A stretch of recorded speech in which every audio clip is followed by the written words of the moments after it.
৪৫ একরের মাছের খামারের মিঠা পানিতে পরীক্ষামূলকভাবে হচ্ছে গলদা চিংড়ি ও সাদা মাছের চাষ। ২০০৯ সালে নড়াইল সদর উপজেলার তারাপুর গ্রামে মোট ৫৫ একর জমি নিয়ে চিত্রা অ্যাগ্রোর যাত্রা শুরু। একসময় প্রতিষ্ঠানটি উপকূলবর্তী বিভিন্ন নদ নদী থেকে আহরণ করা গলদা রেণু পোনা মজুতের পর চিংড়ি চাষ করত। পরে তারা নিজেদের খামারেই পোনা উৎপাদনের উদ্যোগ নেয়। পরিকল্পনা অনুযায়ী দুটি পুকুর প্রস্তুত করে মা চিংড়ি মজুত করে অত্যাধুনিক প্রযুক্তি ও নিবিড় পরিচর্যায় শুরু করে বাগদা পোনা চাষ।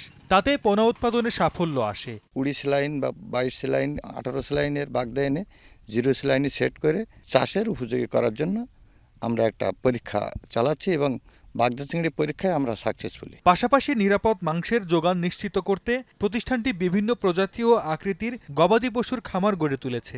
পশুর প্রাকৃতিক খাদ্যের সরবরাহ নিশ্চিতে ১২ একর জুড়ে নানা প্রজাতির ঘাস ও ভুট্টার চাষ করা হয়েছে। সকালবেলা বেশিরভাগ দেখা যাচ্ছে আমরা শুকনো খাবার দিই, পানি দিই। মাছ, গবাদি পশু পালনের পাশাপাশি চিত্রা এগ্রোর উৎপাদিত কৃষি পণ্যের মধ্যে ধান অন্যতম।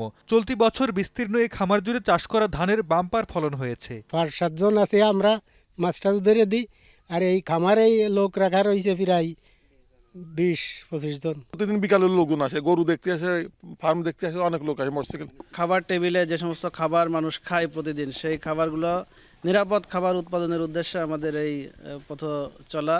এদিকে খামারে প্রযুক্তিগত নানা সহায়তার আশ্বাস কৃষি বিভাগের। কৃষি অফিস আমাদের ডিপার্টমেন্ট থেকে সবসময় তাদের পাশে থাকার চেষ্টা করি এবং তাদেরকে বিভিন্ন সময় বিভিন্ন কৃষি বিষয়ক পরামর্শ দিয়ে। বর্তমানে এই খামারে চিংড়ি, সাদা মাছ সহ বছরে ৫০ মেট্রিক টন মাছ, ১৫০০ মেট্রিক টন ধান ছাড়াও বিভিন্ন ধরনের সবজি উৎপাদন হয়।